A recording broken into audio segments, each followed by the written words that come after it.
Sometimes we're too smart for our own good, and this displays itself in many ways.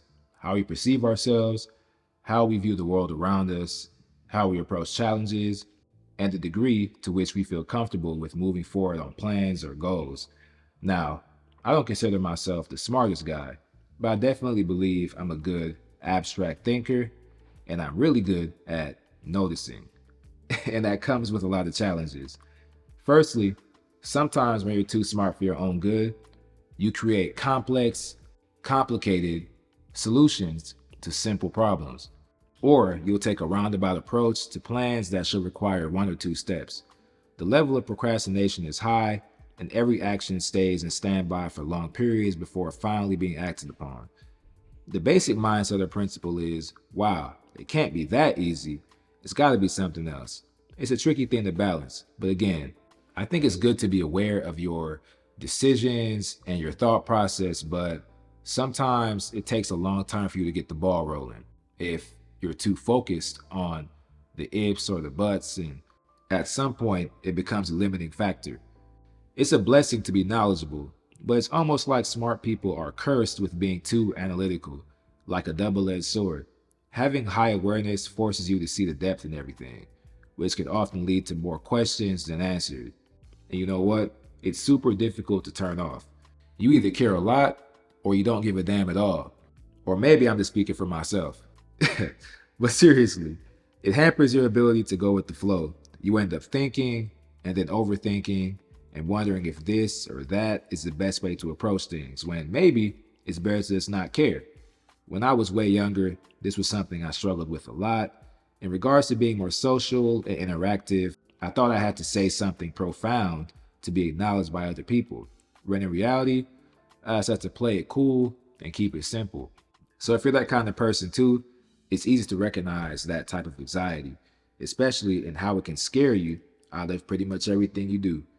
Self-doubt is no joke. For some people, it almost gets to the point of being neurotic.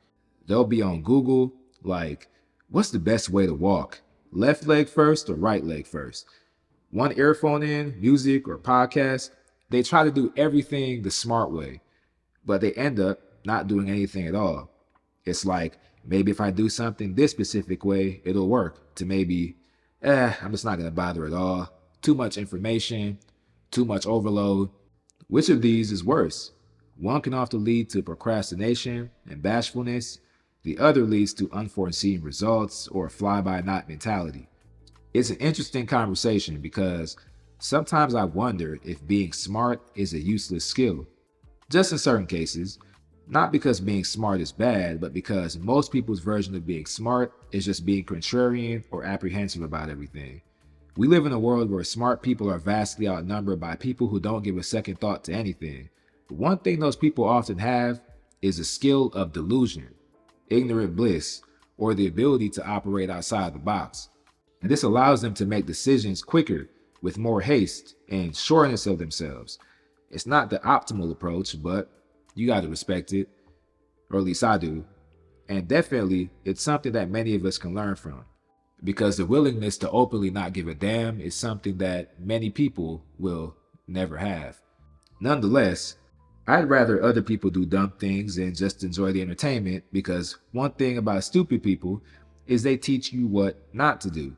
We all can't just be doing any and everything to prove a point either, but getting enough positive and negative information to make a decision, plus actually being willing to take action and adjust at each step, I think that's probably the best course of action, ultimately. I've been around long enough to see some people I consider fairly smart do some really dumb things. I don't know. I think sometimes people choose to be dumb because it's just easier. There's a saying that goes, a wise man can play fool all day, but a fool can't play wise for long. And that really got me thinking. Sometimes we just don't realize how much we do know. So when we come across somebody who operates from a position of ignorance, it makes us feel like we have to display our knowledge to gain an upper hand. Problem is, unless you're in a space where that knowledge is actually applicable or necessary, it almost feels like you're speaking a whole different language to them and nobody understands you. So truth is, one aspect of being smart is you have to know how to navigate in spaces where you have to raise your level of intelligence versus being in spaces where you kind of have to lower it to an extent. I've always been a believer that everybody has a blind spot. Take anybody who is highly skilled or knowledgeable in one field and remove them from that space, they're probably going to struggle just a little bit. We have people who are incredibly book smart but can't navigate basic social settings. We have people who are highly esteemed but date, get in relationships, and marry parasites. And people who make a ton of money but spend years ahead of what they actually make today. You even have some who are highly skilled at doing a particular thing but dumb as rocks when trying to evaluate it. So yeah, man, to sum it all up, you can't know everything. You can know a lot about many things, but you can't know every single thing at all times. So I think having traits like foresight, situational awareness, contextual knowledge, and a willingness to be proactive in your decisions are way more important than just being smart. So yeah, that's it. If you enjoyed this one, be sure to hit that like button. As always, subscribe to my newsletter to get more content like this straight to your inbox, your email. Subscribe to this channel if you want to see more from me on here. And yeah, until next time.